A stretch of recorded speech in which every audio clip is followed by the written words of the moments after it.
Après, on se reconnecte. Ça y est, ça se reconnecte doucement, excusez-nous.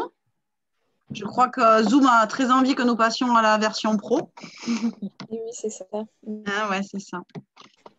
Du coup, on était sur la publicité. Philippe nous disait que dans les années 80, on pouvait vendre un pot de yaourt avec une femme nue, qu'effectivement, on ne voit plus ça en France. Alors, effectivement, on ne voit plus de femmes nues à la télé, ça c'est sûr, pour une publicité. Mais la question que je posais avant que ça déconnecte, c'est est-ce que du coup, le corps des femmes est moins sexualisé aujourd'hui dans la publicité en France?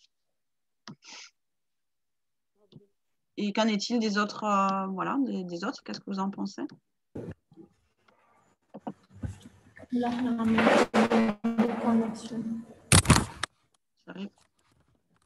C'est difficile. La connexion est difficile. Cette expérimentation est une prouesse. Voilà. C'est vrai, elle est nulle. Elle est nulle, la connexion. Ouais. La connexion est difficile. Est-ce que quelqu'un a autre chose à dire sur cette section? Pardon? J'espère qu'on n'a pas raté beaucoup de choses. Non, on a repris juste... beaucoup de choses. Non. On a repris les choses. On se redemandait est-ce que, du coup, Philippe disait, entre les années 80 et maintenant, on ne voit plus de femmes dénudées pour vendre un yaourt dans les publicités en France.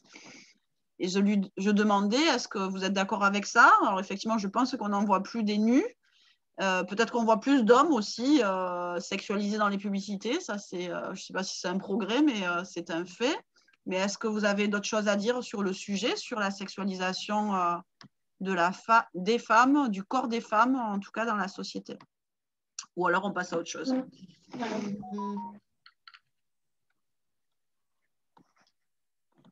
Attends, j'ai plein de gens dans la salle d'attente, moi encore. Hop, allez, maintenant. Bon, mais on va passer à une autre question, du coup. Allez, on repart avec le savais-tu. Je te laisse faire.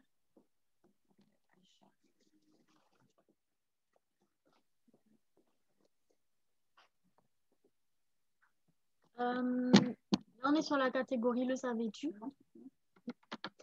Et la question, c'est qu'est-ce que la virilité?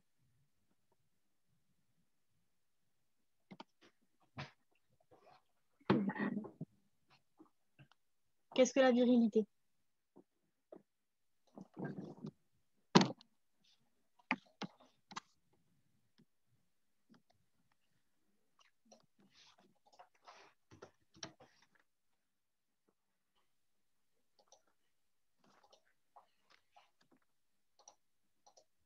Est-ce que quelqu'un a une idée?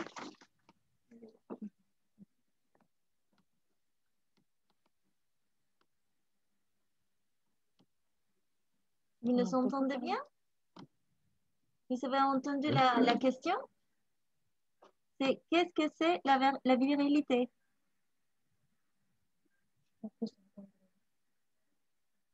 Ou le cas contraire, est-ce que quelqu'un peut nous expliquer qu'est-ce que c'est la féminité?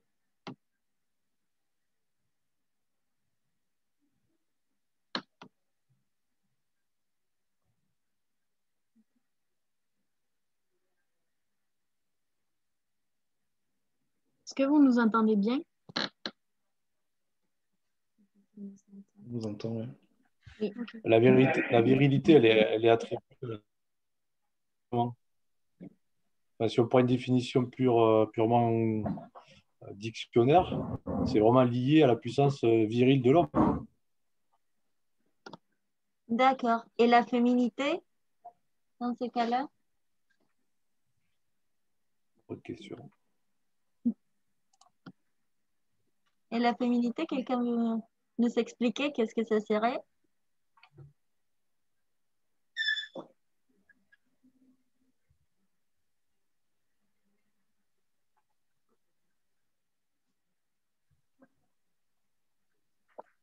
C'est ça. Le comportement.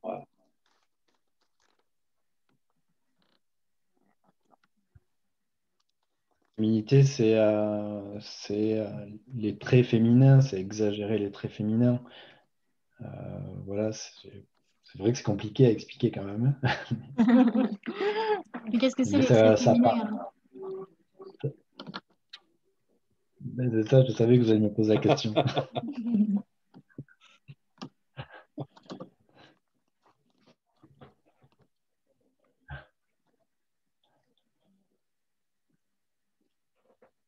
Et alors, qu'est-ce que Ça c'est peut les être traits juste le féminins? sourire.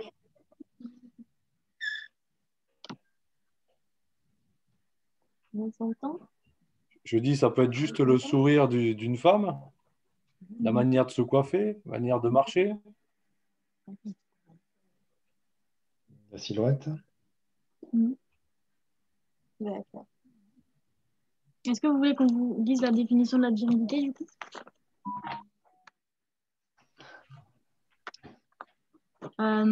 Du coup, je vais la lire. La virilité, ce sont les attributs sociaux associés aux hommes et au masculin, la force, le courage, la capacité à se battre, le droit à la violence et aux privilèges associés à la domination de celles et ceux,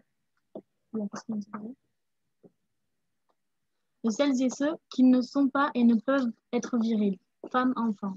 La masculinité et la féminité sont des constructions sociales qui se définissent dans leurs relations. Les violences envers les femmes sont à mettre en lien avec l'expression du pouvoir masculin et font également partie du processus de l'apprentissage de la virilité.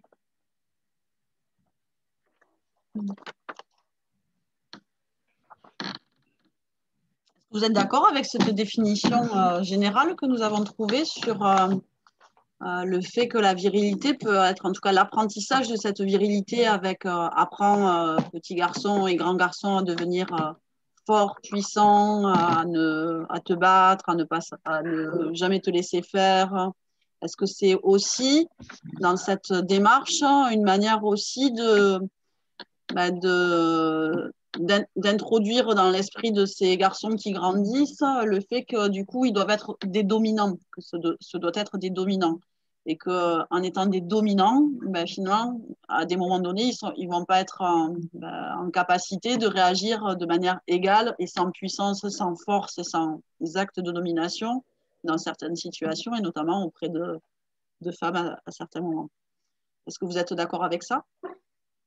Que donc la virilité, le concept de virilité, l'éducation à la virilité, le virilisme, peut être réellement une source finalement de futures violences envers les femmes. Oui, Philippe est d'accord. Envers les femmes, mais même les hommes entre eux. Ouais, non, ce que je veux dire, c'est que envers les femmes, mais les hommes entre eux. Moi, j'ai des souvenirs de quand j'étais gamin, dans les vestiaires de foot, où il y avait toujours des qui se sentaient plus forts que les autres et qui embêtaient les copains, quoi. Ils se sentaient plus virils voilà. Même les hommes entre eux, il y en a qui sont plus virils que d'autres. Voilà. Parce qu'il y a ce rapport de domination, de virilité qui induit cette domination de supériorité l'un sur l'autre et de puissance. Ok. Est-ce qu'il y a d'autres réactions ou d'autres choses à se dire dessus? Non? Continuons. Peut-être corps-sexualité. Allez, corps-sexualité. On fait un mot et mot? Ah oui. Voilà. On fait un mot et mot.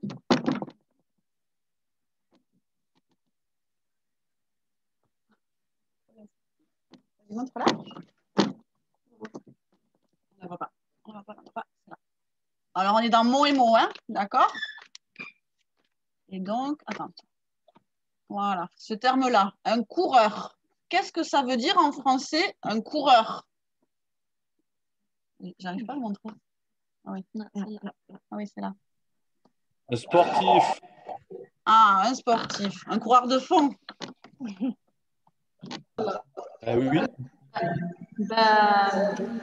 Le premier mot qui est venu dans ma tête en entendant le mot coureur, qui veut dire un homme à femme, un coureur de jupons. Et la traduction exacte, c'est mixeur. Voilà, la traduction exacte de khalat, c'est mixeur. Mixeur? Oui, le mot khalat, en fait, veut dire plus un coureur de jupons qu'autre chose. D'accord. Et une coureuse, donc, du coup, on aurait la même association d'idées ou pas? La même définition? Est-ce que comme Laurent, oui, ça serait à peu près. Oui, également? Oui. Vous êtes tous d'accord, Laurent? Une coureuse, c'est quelqu'un qui court, c'est une femme qui court. Non. Je t'entends mal, Laure.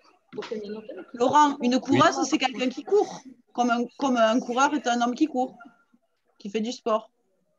Oui, pour moi, oui. Pour toi, oui. Ok. Forcément, une allumeuse, c'est le mot que tu voulais me faire dire, quoi. Moi, je ne veux rien te faire dire. Non, non, non. Ok. On peut avoir des pensées positives aussi. Hein. Mais c'est très bien, c'est très bien, c'est très bien. On a le droit de penser à coureur de fond, tout à fait. Qu'est-ce qu'on fait? On n'a pas fait normes et transgressions. On va vous proposer une petite... Quelle on choisit? Vous savez, on avait fait des normes et transgressions, c'est par photo. Donc, je sais pas, celle-là, toi, tu aimes bien celle-là? Bon, Anna aime bien celle-là, donc on va faire celle-là. Donc, normes et transgressions, c'est sur la base d'une image, enfin d'une photo, pour... J'arrive pas, hein, pour pouvoir... Ouais, ça y est. Pouvoir discuter de qu'est-ce que ça représente, qu'est-ce que ça vous évoque hein, également, cette photo. Voilà. On vous écoute? C'est une femme bodybuildeuse. Ouais, très bien. Une sportive. Une sportive, très bien. Ça vous évoque d'autres choses? Non? Non, c'est très bien. Hein. Effectivement, son activité doit être le bodybuilding. Mais effectivement, on peut avoir certaines fois des réactions de personnes qui vont dire « Ah, mais c'est trop moche pour une femme », par exemple. Oui, elle fait de... Mais ah non, mais le corps d'une femme ne peut pas être musclé comme ça. Enfin, il peut y avoir plusieurs réactions hein, après avoir vu cette image. Ce n'est pas assez féminin. Bon, voilà, toutes ces choses-là. Mais vous, ça ne vous a pas du tout évoqué ça vous a juste évoqué une activité. Très bien. Tu vas en montrer une autre? Alors, laquelle? Je sais pas, il y a celle-là aussi. Moi, j'aime bien celle-là aussi. Je vais vous en montrer une autre bon, qui est très anglo-saxonne ou américaine, je ne sais pas. Vous y voyez? Tu peux décrire, je ne vois pas très bien, s'il te plaît. Alors, on peut décrire. Nous avons une table avec vraisemblablement des préparatifs sur cette table un peu festifs, où il y a toute une partie, la partie gauche, avec un petit bouquet de fleurs roses, des gobelets roses, une salade de fruits roses, des pâtisseries roses, des bougies roses, des sucres d'orge roses. Et de l'autre partie de la table, nous avons un bouquet de fleurs bleues avec, de la même manière, des serviettes bleues, des gobelets bleus, des couverts bleus, des petits gâteaux bleus, voilà, du bleu.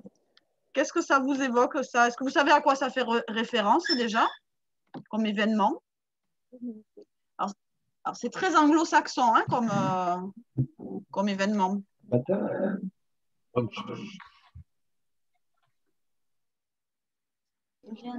C'est un peu le stéréotype garçon-fille entre le bleu et le rose. Ah oui, ça c'est sûr. C'est exactement ça. Et alors, moi, je ne sais pas le dire en anglais, mais Anna va vous le dire. En fait, je pense que c'est une baby shower. Une baby shower, c'est ça.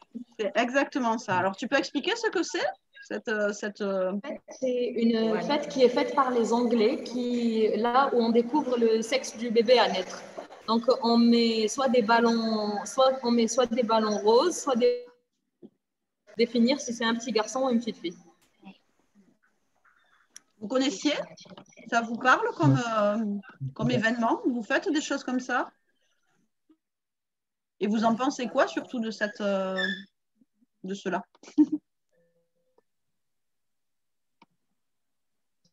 Ça reste, hein, c'est une pratique qui reste, le trousseau du bébé. Personnellement, j'ai jamais assisté à une baby shower, mais il y a un truc en fait qu'on prépare pour le bébé. On découvre quand on sait que le bébé à naître est de quel sexe, c'est comme un petit panier. Il y aura plein de tenues et tout. Et généralement, c'est rose ou en bleu. Ouais, c'est le rose et bleu. Donc, ouais. Donc, c'est associer le sexe d'un enfant, voilà, le genre, finalement, a une couleur prédéfinie qui va durer très, très longtemps dans la vie. Ensuite, dans les habits et dans d'autres choses, le très girly ou le moins girly, quoi. OK. Il y a quand même une évolution. J'entends mal, hein?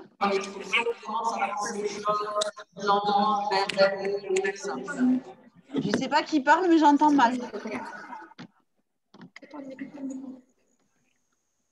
Alors, je t'avais dit qu'il y a quand même une évolution parce que maintenant, dans les trousseaux, on commence à parler d'autres couleurs, du jaune, du blanc, du vert. Donc, je pense qu'il y a quand même un certain dépassement de ces conditionnements liés à la couleur rose et bleue. D'accord, on commence à être sur du neutre finalement. C'est ça? OK. Alors, qu'est-ce qu'on pourrait se faire? Action, on ne l'a pas fait encore, hein? On va refaire un si on en parlait peut-être. Qui veut le faire? En espérant qu'on ne l'a pas déjà fait. Ah oui, on l'a déjà fait.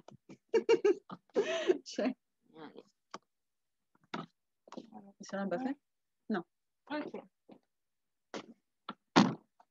Alors, la question c'est, les hommes sont-ils naturellement plus doués que les femmes pour conduire?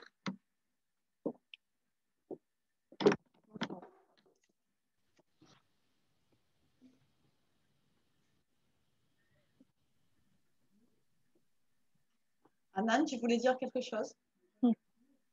Les hommes? Les femmes? Alors, Anan qui est derrière et qui entend au local dit, mais pas du tout, ce sont les femmes qui sont plus douées que les hommes. Est-ce que vous voulez réagir, vous aussi? Apparemment, c'est vrai, puisqu'elles payaient moins cher sur les assurances que les hommes parce qu'elles ont un accident.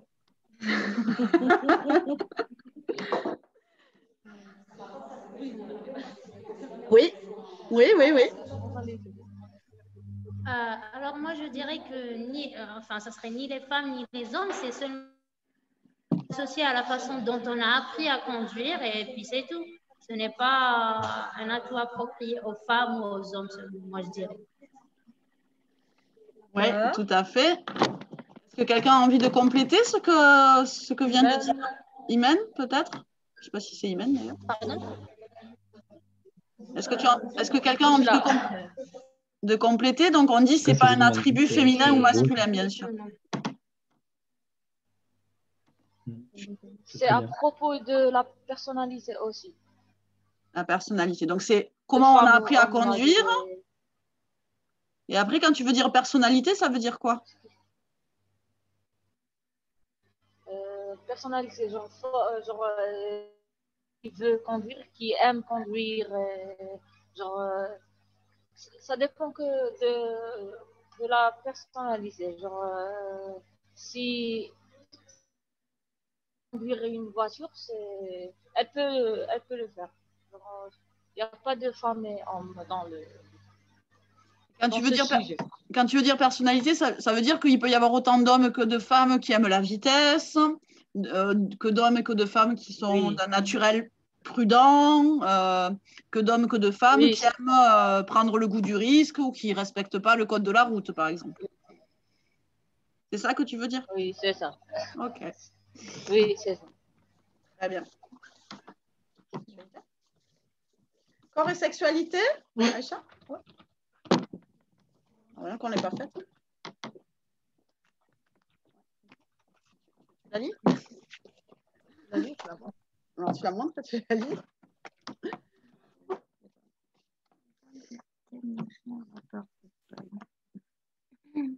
C'est bon? Alors, les femmes peuvent-elles initier un rapport sexuel?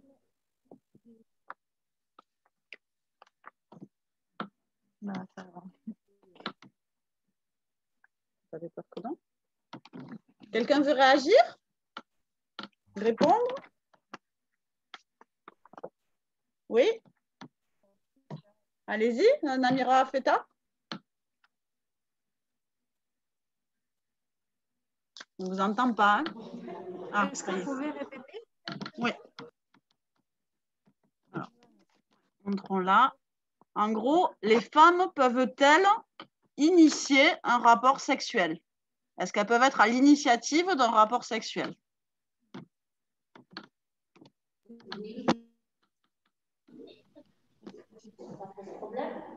Tu m'as entendu? Oui, elles peuvent le faire. Elles peuvent le faire.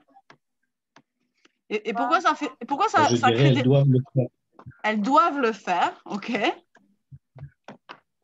Ça veut dire elles doivent le faire autant que les hommes, en fait, c'est ça? Et pourquoi les filles, ça crée autant de réactions? Non, ça ne fait pas de réaction, en fait. C'est une question de communication et dans la communication. On n'entend pas. Elle n'entend pas bien. On n'entend pas. Non. Rien du tout. Voyons, essayons. Je ne vous entends pas du tout, moi.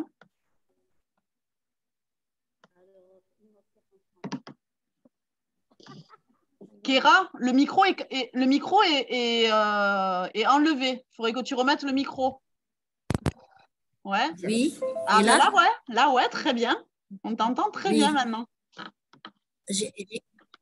J'ai dit le rapport sexuel, il est à deux. Et donc, c'est une question dans le couple. Et l'initiative peut venir de l'un ou de l'une ou de l'autre.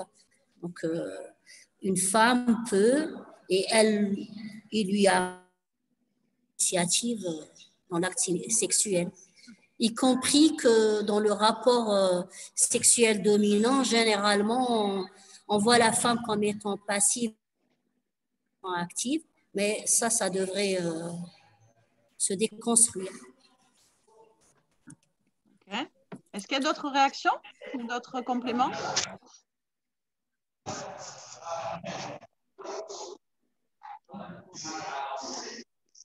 Oui? Est-ce que je peux parler? Ben oui. Oui. Je pense que, bien sûr que oui, la femme peut initier un rapport sexuel.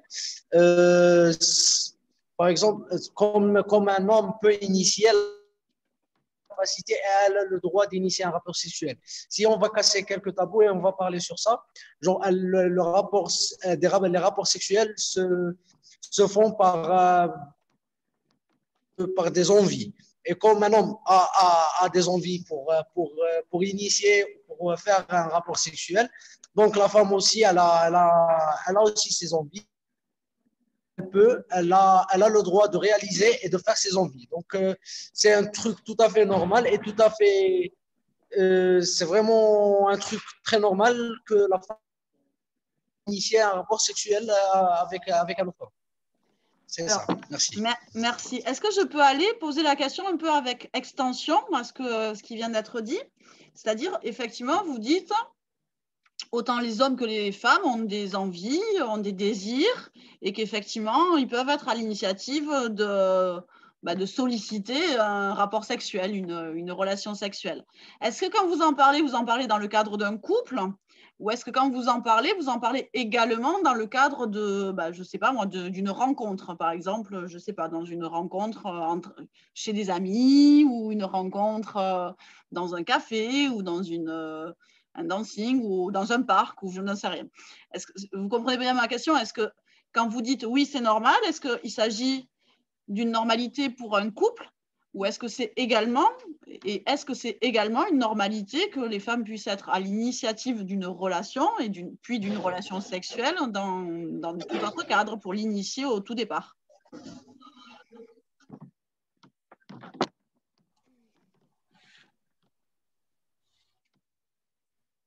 S'il y a quelqu'un qui réagit, je ne l'entends pas en fait. Que ce soit dans un couple ou à l'extérieur, des personnes célibataires, soit de prendre l'initiative chacun ou chacune. Ça me paraît juste des droits civiques normaux. Ok. Merci Laurent.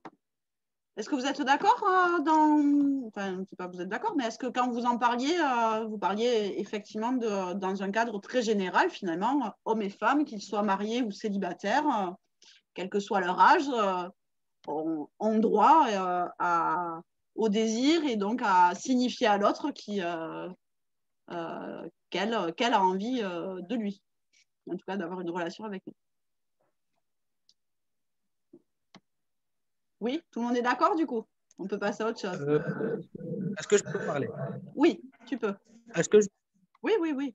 Oui, quand je vais parler d'une certaine normalité, j'ai parlé du côté général, genre que ce soit la vie d'un couple, et j'ai parlé c'est normal que la femme initie un rapport sexuel, et aussi j'ai parlé dans le côté que ce soit la femme initie un rapport sexuel, que ce soit dans un café, dans un bar, dans un dancing, parce que des fois c'est des envies. Et quand on choisit de réaliser ses envies, il ne faut pas qu'on pense à ce que les gens pensent ou à ce que, genre, si je veux réaliser ce que je pense ou de ce que j'ai envie en ce moment, j'ai le droit, je peux le réaliser. Donc, j'ai parlé de la normalité en général, genre, que ce soit dans la vie d'un couple ou que ce soit le genre juste une rencontre dans un bar ou dans un resto ou dans un café. Merci beaucoup. Alors, on ne va pas tarder à devoir se quitter parce que je pense que Zoom va vouloir vraiment nous déconnecter ou nous faire payer. Mais je vous proposais, parce que quand même, on ne l'a pas abordé très clairement, même si dans toutes les questions, bien évidemment, on a parlé de rapports égalitaires ou inégalitaires, et donc de sous-tendus de violence, qu'elles soient symboliques ou sociales.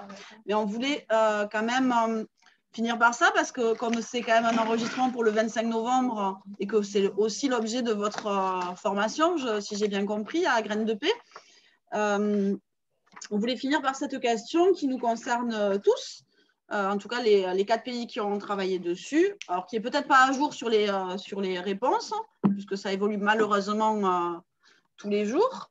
Et donc la question, le savais-tu, est la suivante. Combien y a-t-il de féminicides, je n'arrive pas, en moyenne par an en France, en Algérie, en Italie et en Allemagne?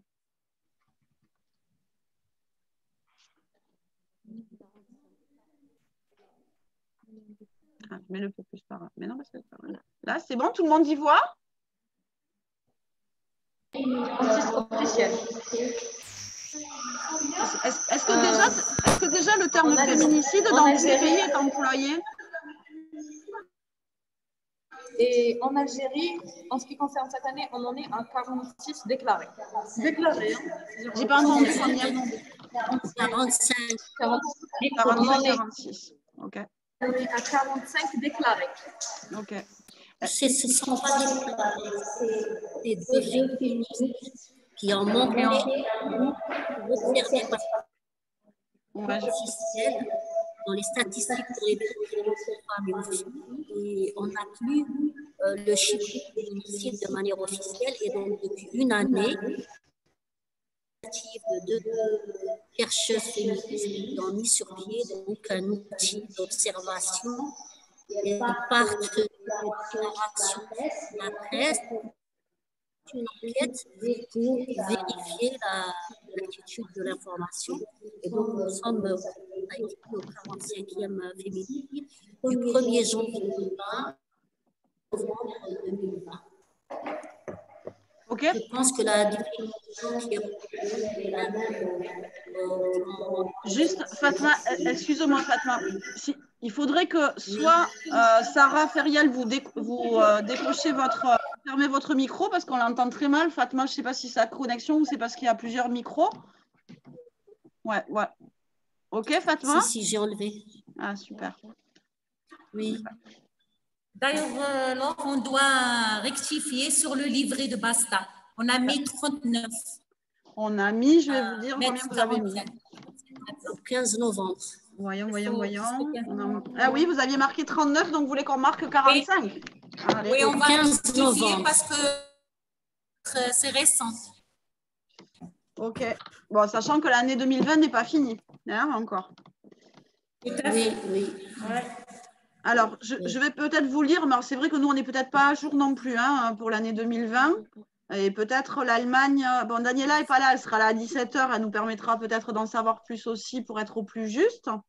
Donc, en France, en 2019, il y a eu 146 femmes qui ont été tuées par leur conjoint, soit une femme tous les 3 jours. Et en 2018, elles étaient 121. Et en 2020, je n'en sais rien, en fait, à ce jour. Je ne me rappelle pas des chiffres. Attends, Laure, tu m'entends? Ouais, je t'entends. À ce jour, donc au 19, il y a eu 85 féminicides en France. Ok.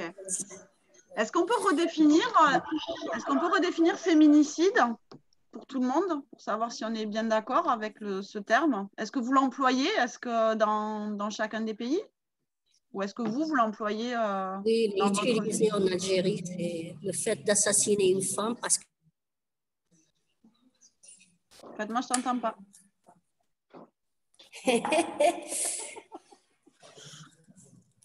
Il y a des gens définissent. Fatma, j'ai une La très mauvaise définition, connexion. c'est quoi le féminicide? Ok, donc je crois que je vais répondre à sa place. Fatma vient de dire que féminicide, c'est le fait de tuer des femmes. Vous m'entendez là? Ouais. Pour moi, le féminicide peut être le fait d'assassiner une femme doit être ce que les gens ont choisi ou vivre ce que la société a choisi. Et si elle sort de cadre que la société a mis, les gens ont le pouvoir de l'assassiner ou la violer, ensuite assassiner. Donc, pour moi, féminicide, c'est que assassiner les femmes parce qu'ils sont essayés de sortir d'un moule ou que la société essaye de nous imposer. Oui, il s'agit bien d'un assassinat de femmes parce qu'elles sont femmes. Hein, voilà, c'est ça que tu veux dire. C'est ça?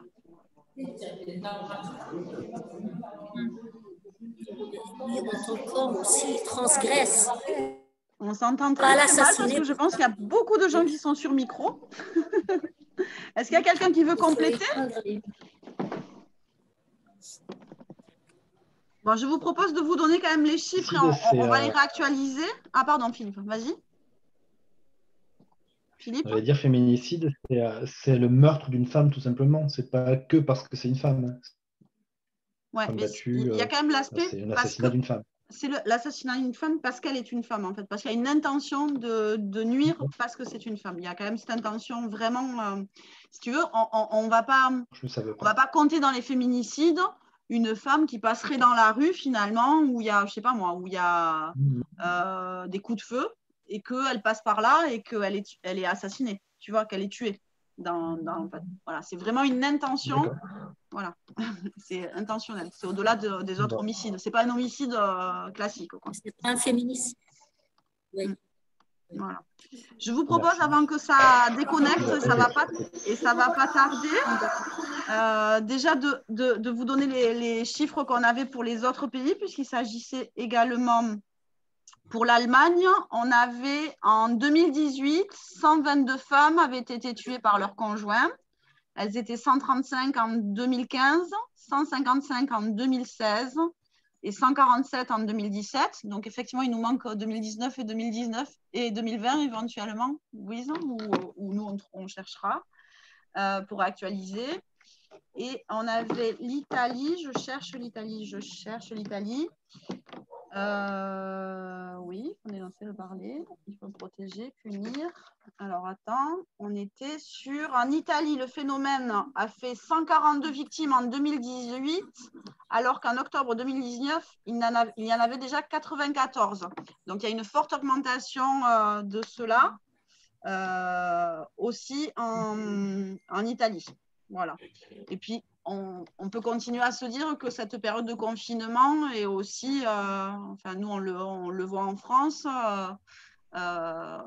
du coup des moments où il y a eu une hausse des violences intrafamiliales et notamment conjugales, et que effectivement cette augmentation très visible de ces violences conjugales peuvent être aussi des facteurs malheureux de féminicide, et notamment voilà, sur les modes d'intervention qui existants ou n'existant pas pour protéger ces femmes. Voilà, je voulais conclure là-dessus parce que je sais que ça va déconnecter incessamment sous peu. Je vous remercie d'avoir participé à cette expérimentation. C'était un peu une première pour nous de le faire sous ce format-là, mais on sait qu'on doit s'améliorer, mais que ça peut être une forme à travailler. Et puis, n'hésitez pas éventuellement à nous faire des retours. Voilà. Mais bien évidemment, on a sélectionné que quelques petites cartes. Comme vous le savez, le jeu Basta Anfisa, il en a, voilà, chaque catégorie a presque une cinquantaine ou pour certains une centaine de cartes. Donc, c'est vraiment une sélection qu'on a fait pour travailler avec un public déjà très initié finalement que vous êtes, et non pas de jeunes qui découvrent ou à qui il faut une sensibilisation très particulière. On a bien vu que vous avez déjà une sensibilisation effective sur ces sujets. En tout cas, on vous remercie, et puis n'hésitez pas à nous faire des retours, et puis du coup, vous serez sur le lien de notre chaîne YouTube mercredi prochain. Voilà, je ne sais pas trop ce que ça va donner à l'écoute, mais en tout cas, vous y serez. Et on va vous envoyer le lien. Et on va vous envoyer le lien, me dit Anna. Merci à vous, et on se dit à très bientôt, et on attend vos retours. Merci. Au revoir. Merci. Bye bye. Merci, au revoir. Merci. Au revoir. Bye.